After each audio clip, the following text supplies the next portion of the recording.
네, 안녕하세요. 이정은입니다. 설날 오후가 지나고 있는데요. 차례 잘 지내셨습니까?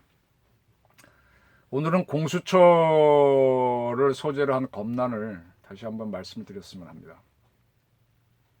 음, 최광욱 청와대 비서관이 법무법인에 있을 때, 변호사로 있을 때, 조국, 당신은 장관이 아니었겠죠. 교수의 아들한테 인턴 증명서를 띄워준 거를 가 있었다는 의혹이 있습니다. 거기에 대해서 기소를 하겠다 하지 마라라는 싸움이 있었습니다. 그래서 이성윤 서울중앙지검장은 최강욱 비서관을 소환해서 조사하고 난 다음에 기소를 해라라고 말리는 쪽이었고, 윤석열 검찰총장은 이제 수사를 했던 팀들은 해야 된다라고 입장이 있어서 서로 맞서다가 결국은 3차장인가가 전결로 서울지검에서 했다라는 뉴스입니다. 여러분 이걸 어떻게 보십니까? 그 공수처법이 있지 않습니까? 제가 공수처법을 갖고 있었는데 아이고 하도 자료가 많아서 못 찾겠는데요. 공수처를 만든 기본 취지는 고위공직자의 비리를 조사하기 위한 겁니다. 그래서 그때 법을 보니까 대통령을 포함한 산부 요인, 헌재 소장 뭐 굉장히 많습니다. 뭐 어느 기관에는 뭐 상급 이상인 고위공직자 다 선관이 다 있는데 청와대 비서관도 거기에 해당될 겁니다. 그런 사람들의 비리 의혹이 있다면 그걸 수사하는 게 공수처죠. 그래서 공수처가 그분들을 뭐 어떻게 해야 되는데, 자, 최강욱 씨가 비리가 있는지 없는지는 재판을 해봐야 되지만 거기에 대한 비리 혐의가 있다라고 해서 서울중앙지검이 수사를 해서 기소를 하려고 하니까 그걸 막은 게 누굽니까? 공수처를 만든 이 정부 실세들입니다. 최강욱 비서관 본인 스스로가 반발했고, 문재인 대통령을 대신하는 추미애 법무부 장관이 있는 법무부가 반발하고 있습니다. 이게 뭡니까? 이게 뭡니까?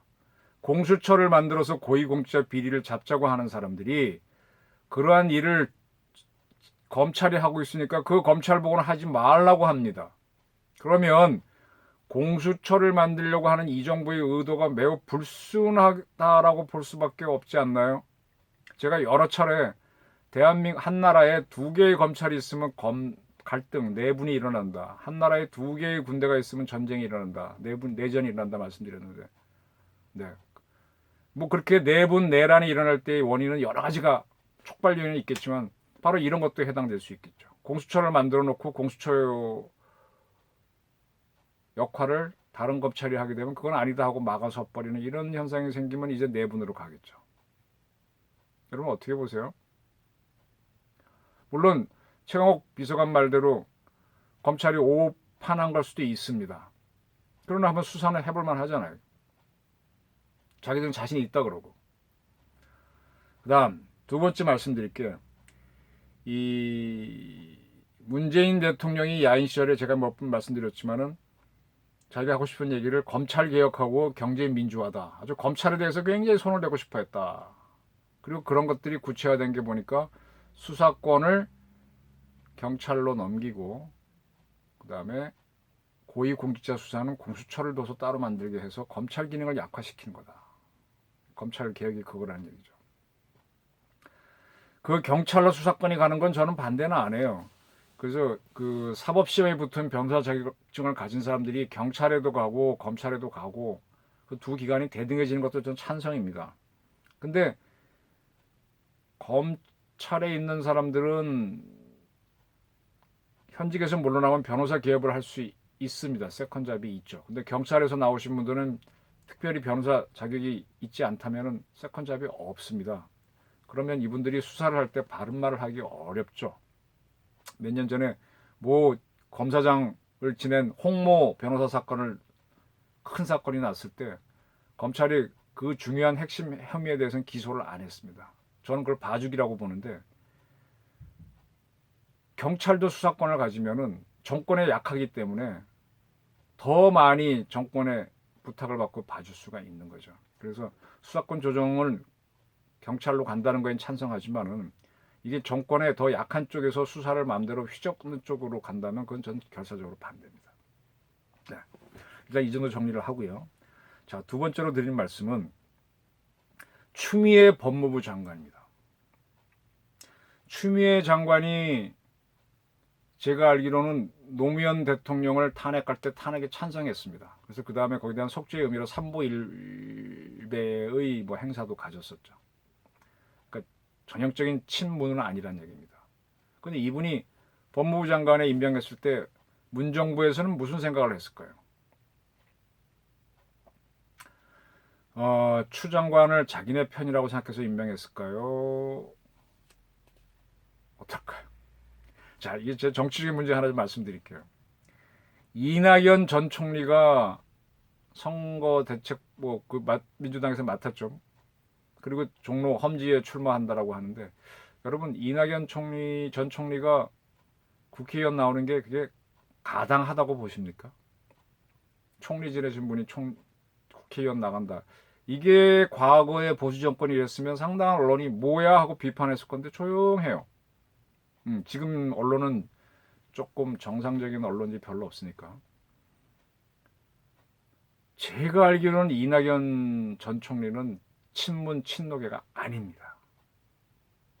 근데 초기에 어떤 이런 통합을 위해서 그분을 시켰는데, 그분이 어차피 총리는 실권이 없이 방탄 총리, 뭐 의전 총리 이런 거니까. 근데 잘했잖아요. 인기가 좋았잖아요. 인기가 좋은데 계속 가게 되면 어떡합니까? 지금 여권에서 대통령 국민들이 지지하는 1순위는 이낙연 나오니까 좀 끌어내릴 필요도 있었겠죠. 근데 그냥 끌어내면 편하니까 뭐 출마하십시오 뭐 이렇게 하면서 선거관리위원장 맡기고 그냥 험지에 나가서 저쪽에 이제 강자를 꺾고 이렇게 하는 거죠. 그 밑에는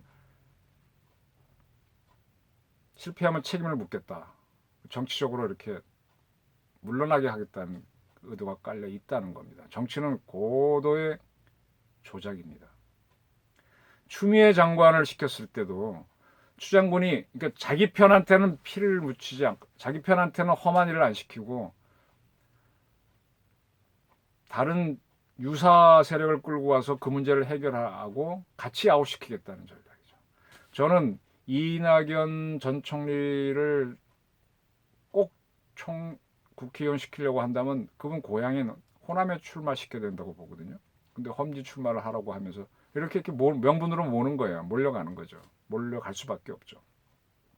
그만큼 이 정부에서는 지금 뭔가 이 중심 세력의 생각이 있어서 추진한다는 얘기입니다. 이낙연 총리도 그걸 거부하게 되면 또 꼴이 이상하니까 그냥 가는 겁니다. 뭐 절대로 그런 얘기는 안 하시겠지만 제 눈엔 그렇게 보입니다. 또 하나가 또 보이는 게 뭔가 갑자기 안철수 씨가 들어와서 뭐 어쩌고 저쩌고 했습니다. 왜 들어왔을까요? 제 해석입니다. 그분이 또 국회의원 선거엔 출마는 안 하겠대요. 그게 또 뭔 소리예요? 안철수 씨가 세력을 만들어서 하게 되면은 그거는 지금 야권 세력을 나눠먹기가 될 겁니다. 그러면 안철수 씨가 한국에 와서 정치 활동을 재개하는 상황을 만들어 놓고 어기면 불이익을 만드는 상황을 만들어 놓고 불렀다는 얘기죠. 거기에 끌려왔다는 얘기죠. 무슨 얘기인지 아시겠습니까? 증거를 대라라고 하면은 어렵습니다. 근데 출마도 하지 않을 사람이 뭐 당을 어쩌겠다 이런 게 참 말이 안 된다는 얘기죠. 그리고 국회의원이 되겠다는 의지가 강한 총리라면은 좋은 자리를 냅두고 왜 험한 자리로 가고 선거대책위원장을 맡아요. 실패하게 되면 책임 묻는 자리인데 정치는 그렇게 해서 하는 겁니다. 명분을 줘서 날리고 뭐 그런 건데 추 장관도 이 정부 세력이 아닙니다. 근데 이분을 법무부 장관을 임명할 사람이 되게 없었죠. 그리고 하게 되면은 윤석열과 대판 싸워야 되는데 악역을 맡겨서 수행하고 나면 본인도 상당한 희생을 입을 거니까 둘 다 제거하는. 그러니까 내 손에는 칼을 안 묻히는 차도 살인지계를 하고 나서 차도 빌렸던 칼도 부러져서 날리는 그런 게 깔려 있다고 보시면 좀 좋겠습니다. 뭐 될 것 같습니다. 그런데 이 검찰 사건에서 뭐가 터졌는가 하면은 최강욱 씨를 탁 건드려 버렸어요. 건드리니까 이 사람이 기소 쿠데타라 그랬습니다. 여기에 대해서 동양대 교수에서 그만뒀던 진중권 씨가 웃기는 소리다 그랬죠. 쿠데타를 기소라는 형태로 쿠데타를 당했다 그랬는데 쿠데타를 당하는 세력은 누가 당하는 겁니까? 나 같은 국민은 쿠데타가 일어났다 그러는 거지 뭐 나야 구경꾼이니까. 당했다 할 땐 대통령이 당한 거죠. 최강욱 씨는 혹시 본인이 검찰 문제에 대해서는 대통령이라고 생각하는 건 아닌가요? 그러면 어쩌면 여러분들이 참 궁금해 하시는 것이 많은 것 중에 하나가 우리 문 대통령이 진짜 저런 생각을 있어서 하는 건가? 저분 뒤에 무슨 세력이 있는 건가? 하는 의심을 하는 분들이 많은데 어쩌면 우리 문 대통령도 추미애 이낙연 씨와 더불어 아바타일 수 있다는 겁니다. 그분이 검찰 개혁하고 경제 민주화를 자기 소신이라고 생각하는 것도 본인이 열심히 해서 뭐 딱 삼은 게 아니라 주입된, 그러니까 이제 뭐가 안 맞는 거죠. 그런 생각이 있는 분이라면은 고위공직자 수사가 들어갔을 때 하고 금방 캐치해가지고 I'm sorry 해야 되는데 안 하는 없잖아요. 이제 조금씩 문정부의 이제 비밀이 풀려갑니다. 그래서 검찰 문제를 공수처를 왜 만들었는지, 공수처를 문 대통령을 통해서 만들고 하는 세력이 실현하고 하는 나라는 어떤 건지 모르겠지만 뭔가 있구나. 문 대통령도 지금 추미애 장관도 이낙연 총리도 어쩔 수 없이 뭐 가는 게 있구나. 저는 이게 무섭습니다. 이게. 저도 짐작은 갑니다만은 아직은 그들이 이빨을 다 드러내지 않았어요. 지금 대미 자주 문제에서 약간 이빨 드러냈다가 감추고 하는데 이 세력들이 있습니다. 뭐 여기에 대해서는 뭐 종북 세력이다, 좌익이다 하시는 분들이 있는데 특정인을 찝어내기가 지금 어려운 상황이죠. 자, 대한민국이 이렇게 가고 있습니다. 제가 계속 지금 대한민국의 위기는 체제의 위기다. 대한민국 법치가, 민주주의가 도전받고 있다는 말씀을 반복해 드리고 있는데 제가 오늘 드리는 말씀은 공수처를 만든 정부가 공수처와 같은 기능을 지금 검찰이 하니까 얼굴마당 같은 추미애 장관을 내세워서 격렬하게 다투고 있다. 그리고 공수처를 만들었자고 한 대통령이 화를 내는 게 아니라 그 검찰의 칼을 받게 된 최강욱 비서관이 더 펄펄 뛰고 있다. 대통령은 침묵하고 있다. 대통령이 정확하신 분이라면 최 비서관 조사를 받고 가서 해명하시오 이렇게 딱 하면 되는데 안 한다. 이게 뭐냐 이거죠.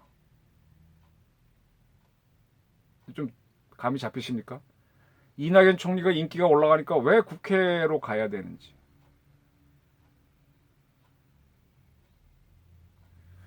지금 자 보세요. 그 충남지사였던 누굽니까?